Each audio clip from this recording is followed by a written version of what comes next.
share, and Sit subscribe. down, my king, I said to the young Frederic Roger as he entered the garden. It is time for your studies.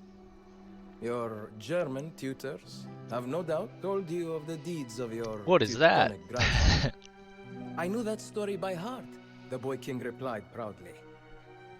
Indeed, I said with a wink. But I will tell you of the other side of your family. For you are firstly a son of Sicily. Ah, dear Sicily. A kingdom like no other, where three peoples were fused under the southern sun and formed the jewel that lies between east and west. It was the Norman side of your family that made it all possible. Normandy was a cold northern land of steel and chivalry. But it was also overflowing with the younger sons of minor barons, men aspiring to a greatness that exceeded the constraints of birth and station. This story, your story, begins with your great-grandfather's brother, Robert de Hauteville, a man of immense stature, with fair hair, broad shoulders, and eyes that all but shot out sparks of flame. Robert was driven and possessed that incorrigible confidence that melts away doubts and allows ambition to keep pace with imagination.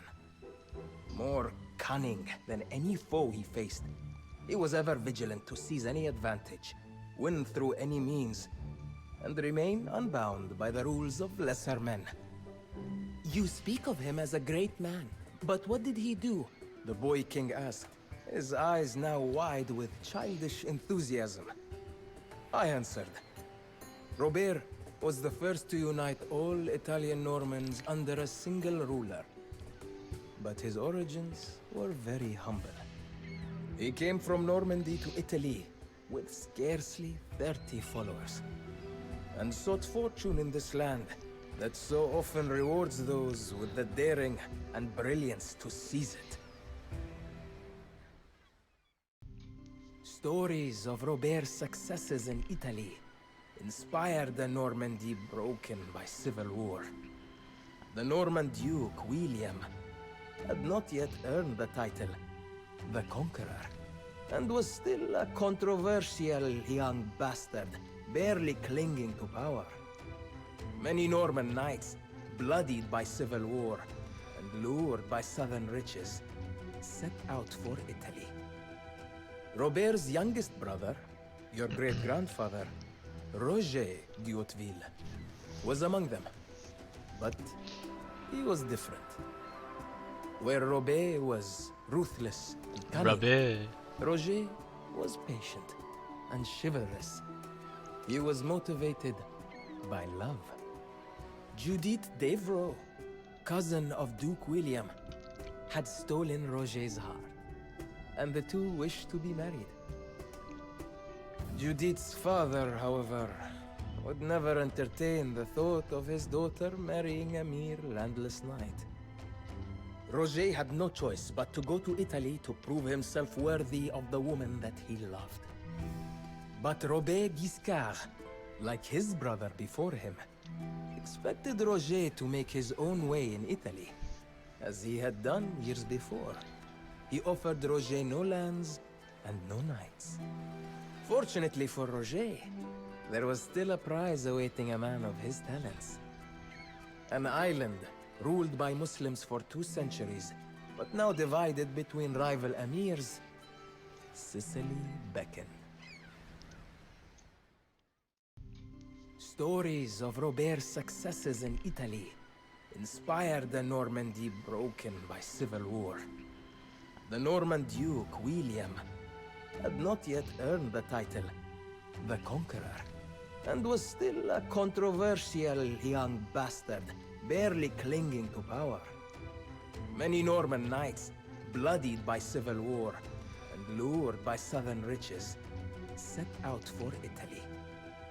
Robert's youngest brother, your great-grandfather, Roger de Hauteville, was among them.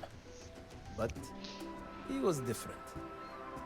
Where Robert was ruthless and cunning, Rabbi. Roger was patient and chivalrous. He was motivated by love. Judith Devereux, cousin of Duke William, had stolen Roger's heart, and the two wished to be married. Judith's father, however, would never entertain the thought of his daughter marrying a mere landless knight. Roger had no choice but to go to Italy to prove himself worthy of the woman that he loved. But Robert Guiscard, like his brother before him, expected Roger to make his own way in Italy, as he had done years before. He offered Roger no lands and no knights. Fortunately for Roger, there was still a prize awaiting a man of his talents. An island ruled by Muslims for 2 centuries, but now divided between rival emirs. Sicily beckoned. Don't forget to like, share, and subscribe. What did my great-grandfather do next? Asked the boy king. I know that you want to hear more of Count Roger, my young king. But there are many lessons to learn from the other Hautevilles. While your great-grandfather was uniting Sicily, Robert Guiscard looked east to a Byzantine empire reeling from its crushing defeat at Manzikert. He arranged for an Orthodox monk to claim that he was a deposed emperor in need of Guiscard's support. Guiscard recognized, however, that he could not devote his full attention to such a campaign. The ceaseless feuds between Pope and Holy Roman Emperor would inevitably draw him back to Italy. He therefore assigned the command of the expedition to his eldest son, Bohemond. 20 years before, when Bohemond had been a boy, Guiscard discarded Bohemond's mother to marry a local Lombard princess for a momentary advantage. The first marriage to Bohemond's mother was ruled invalid by a compliant pope, reducing Bohemond to a bastard. Oh my stars! By tradition, nothing of Guiscard's would pass to Bohemond. This art, though. But this obstacle only hardened the warrior prince. He had all the individual heroism, tactical brilliance, and religious conviction to inspire men to follow him to the ends of the earth and challenge even an emperor. What Bohemond had not accounted for, however, was the power of a woman. Bigot. And let's begin. Bohemond never forgave Count Roger for siding with his younger brother. But other events would draw Bohemond away before he could threaten Norman unity. As bands of knights and foot soldiers passed through Sicily on their way to the Holy Land, Roger arranged for Bohemond to linger amongst them. Lured by the promises of lands and eternal glory on crusade, Bohemond, too, set out for the east. Bohemond retraced the path through the Byzantine Empire that he had taken only a few years before, while warring against the Emperor Alexios Komnenos. Now, however, he came to Constantinople as an honored guest, kneeling before his old adversary, and promising to restore the Empire's territories in the Holy Land. Bohemond, of course, shared his father's cunning, and had no intention of following through with such a promise. When the Crusaders besieged the ancient city of Antioch, Bohemond resolved that it should be his. Mustering the cunning of his heritage, Bohemond told the Emperor's men that the other Crusaders planned to assassinate them, causing them to return home. He then bribed a local garrison commander to open Antioch's gates, but only after he had secured the sworn promises of the other Crusader princes that the first among them to enter the city would rule it. Unfortunately for Bohemond and the Crusaders, a great Turkish army was on its way.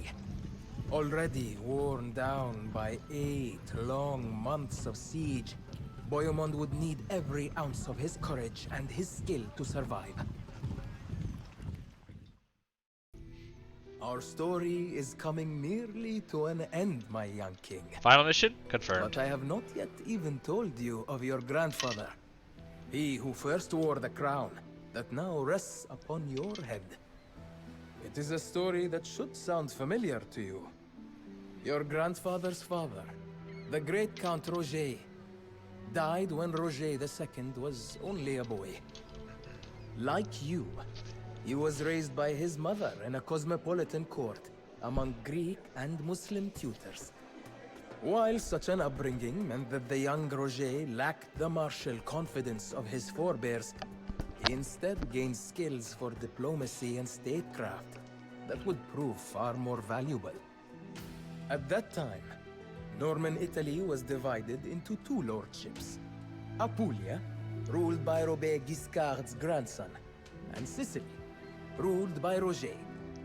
When his cousin in Apulia died, childless, in 1127, Roger claimed all Hautevilles lands in Italy, forming the United Kingdom of Sicily. But this growing power, and Roger's tolerance for peoples of all faiths, raised the suspicions of the Pope. Look at that Pope. Railing against the half-heathen prince, the Pope called a crusade. Roger's Norman vassals, led by his own brother-in-law, rose in rebellion, while a mighty German army, headed by the Holy Roman Emperor himself, marched down the length of Italy. But Roger had grander ambitions than fighting Normans and German princes. He had a kingdom to build,